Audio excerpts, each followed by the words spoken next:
So I know she just asked you to take a seat, but I actually want you to all stand up.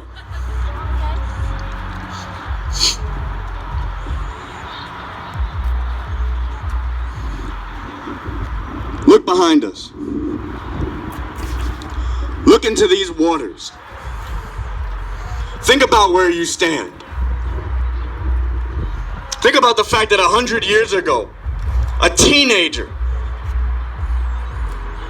lost his life drowning in these waters because he was born in this world of lines, imaginary lines that divide up humanity. A whites only line in a lake. What kind of world is this? This is not human nature. This is not just the way things have to be. This is the way things have been made because of this system. Because this country was founded with white supremacy woven into every fabric, every institution, and in the minds of the people of the United States. Look at these waters. Now, I'm not a religious man, but if you can't feel the spirit, if you can't feel the 100 years of history in this space, it is just because you have grown up in this world, where your humanity has been conditioned out of you. Including white people not even learning about this history and learning to find their own humanity and connecting with what this country and what this system has done to oppress people throughout its history.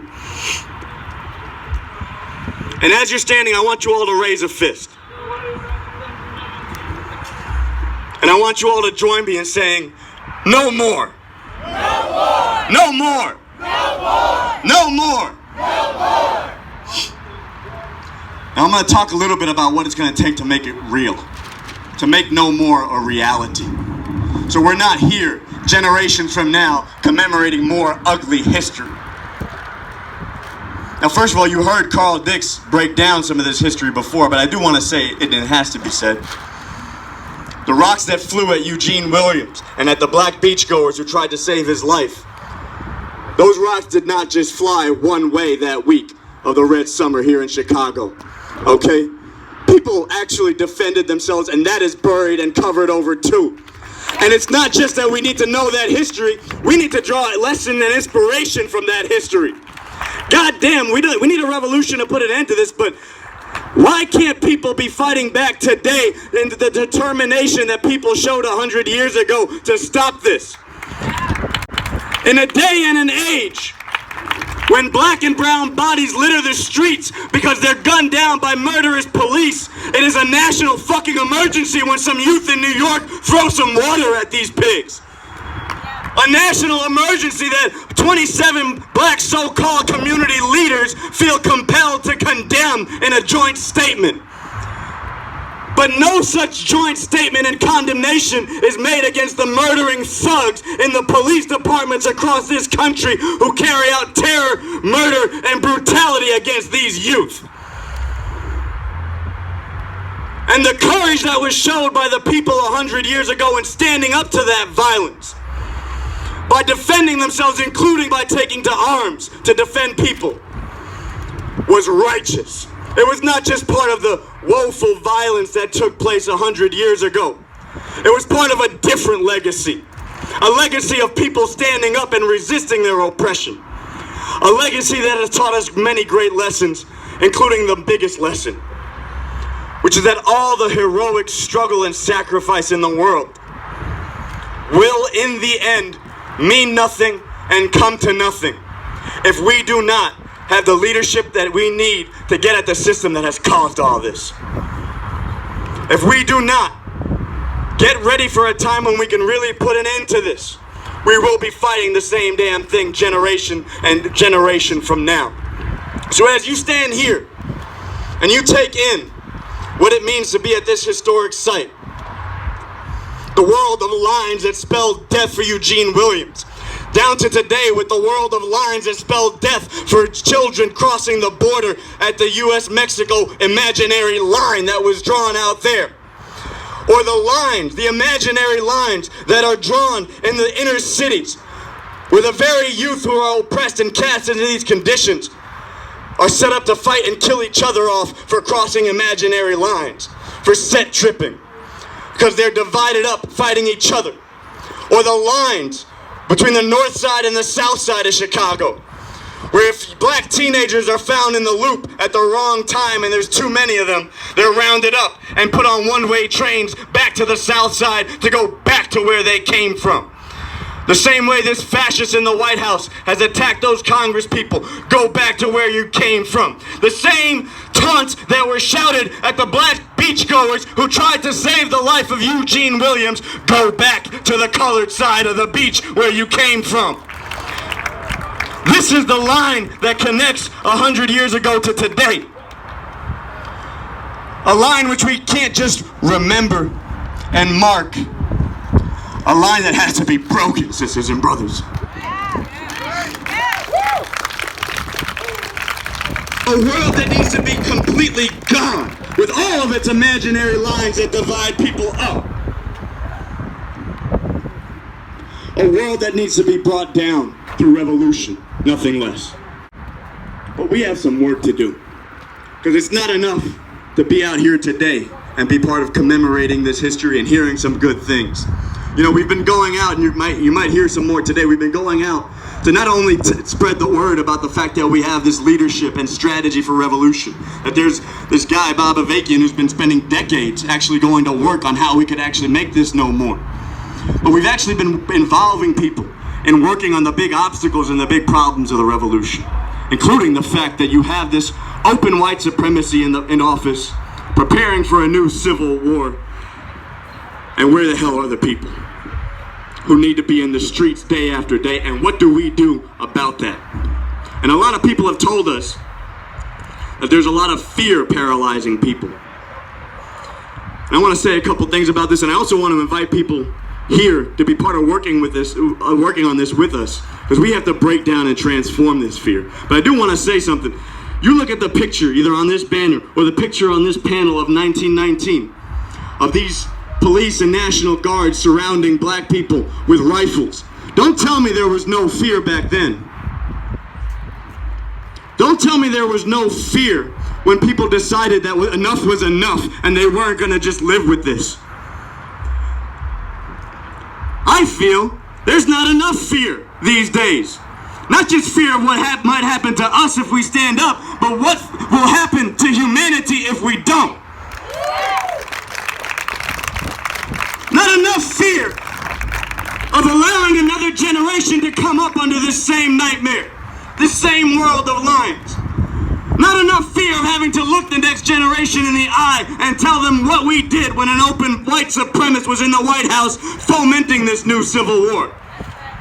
Not enough fear of what is happening to our planet, being destroyed right from under us, to a point where human life might not even be able to survive for much longer if we allow this system to go on. There's not enough fear of what might happen to humanity and the planet, too much fear for self. And we have to change that. And it's not a mystery, it's not all a mystery. There's some things we have to solve together. We don't have all the answers, but some things are not a mystery. When everything seems dark, it can be scary and there can be fear. But when you see a way through, when you see some light at the end of the tunnel, it gives you not just hope, but courage and daring. This is what we have. This is what we are spreading around the country with this National Revolution Tour. Real hope and a basis to find our courage and our daring. It's, again, not a mystery. All it is that Bob Avakian has done some work to identify where all this comes from, to identify where the pathways are, to changing things, to building up the forces, to waging a political war now, all out, to prepare for a time when we can really wage a revolutionary war to bring this system down.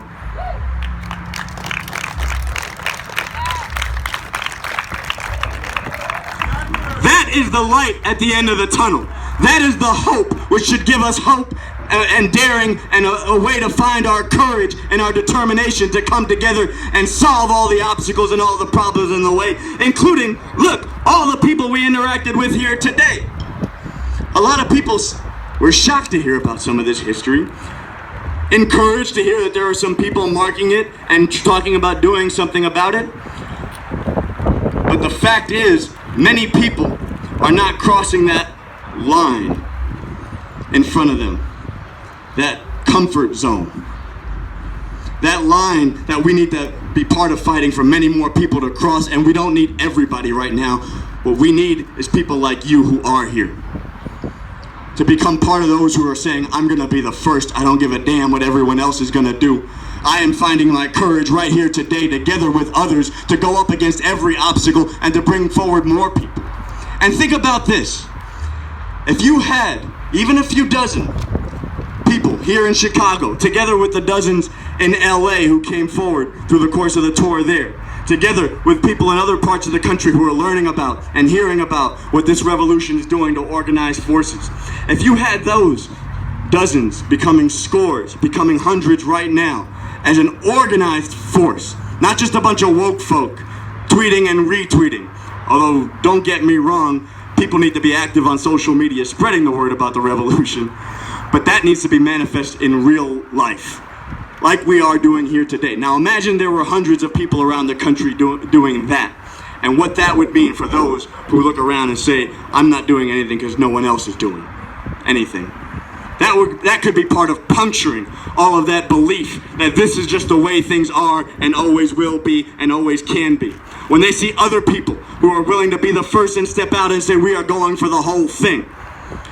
And those hundreds can then begin to turn and influence thousands and millions and build up an organized force of thousands who can then further impact things and realign society and get things closer to a revolution. And let's break down what that means, sisters and brothers, because what we are commemorating here today, that red summer, that cannot be what a revolution looks like, where black people are surrounded and encircled by racist lynch mobs who are just determined to gun them down and kill them off. The revolution we are working for has to bring together white people, black people, Latino people, Asian people, women, men, differently gendered people, young, old. And that has to represent the thousands and ultimately millions who actually can be an organized force that could go up against and defeat this powerful enemy we're up against and bring it down. That is what we need to set ourselves to. The blueprint, the battle plan for that has been laid out by Bob Avakian. We're going to be watching the film, Why We Need an Actual Revolution and How We Could Really Make Revolution, this Monday, where he elaborates and breaks down the strategy and the battle plan for revolution.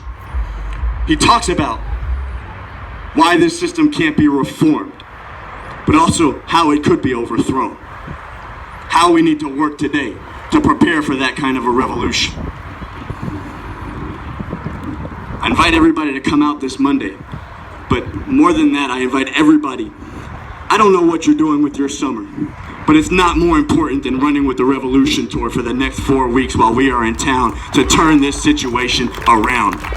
Spend the next 4 weeks of your summer doing everything you can to contribute whatever you can to making a real advance in the movement for revolution here. To leave behind organization of dozens who are working together to build up and to the scores and the hundreds, together with people throughout the country and ultimately thousands over the course of the next year.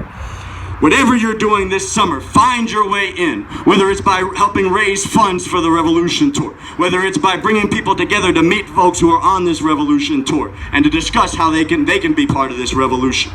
Or whether it's coming out and learning and drilling with us, learning how to march, learning how to project, going out to the masses of people to bring them forward into the revolution and to work on how we fight the power and transform people today to prepare for revolution.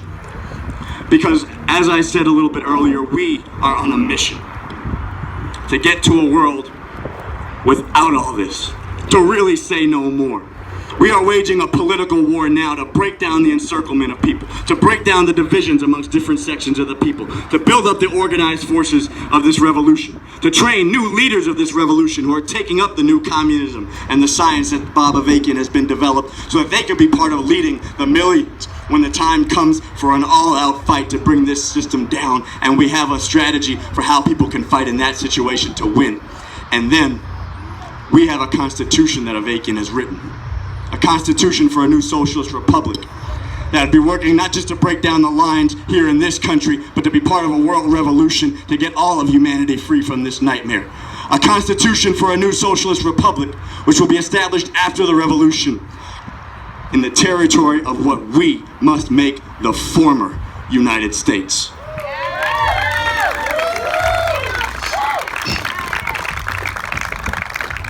So I'm gonna invite you to think about that. Getting to a world without America.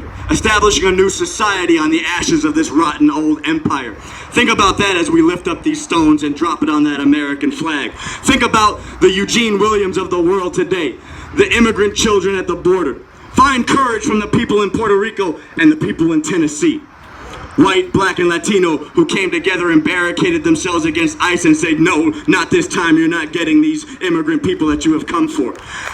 Find the hope and the courage in getting into Bob Avakian, who was charted away all the way through from where we are now to getting to a world without all this oppression and exploitation. Find the courage, the hope, and the determination by meeting folks in the revolution now and strategizing together to go to work on the problems of the revolution now so that we can advance to the point where we can really overthrow this system and where these commemorations will be happening not in a world where we have to draw the lines of continuation, but where we can point people to museums and tell them about how back then there used to be this land called America.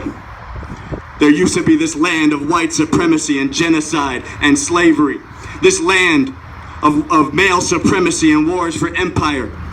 And there were some fools who actually thought this thing was eternal. There were some people who actually thought this was the way things had to be. There were some people who actually thought there was nothing they could do about it. And we teach people, yes, you really have to believe one day in the past things were really that bad. And recognize the heroes who stepped forward and said no more. Thank you.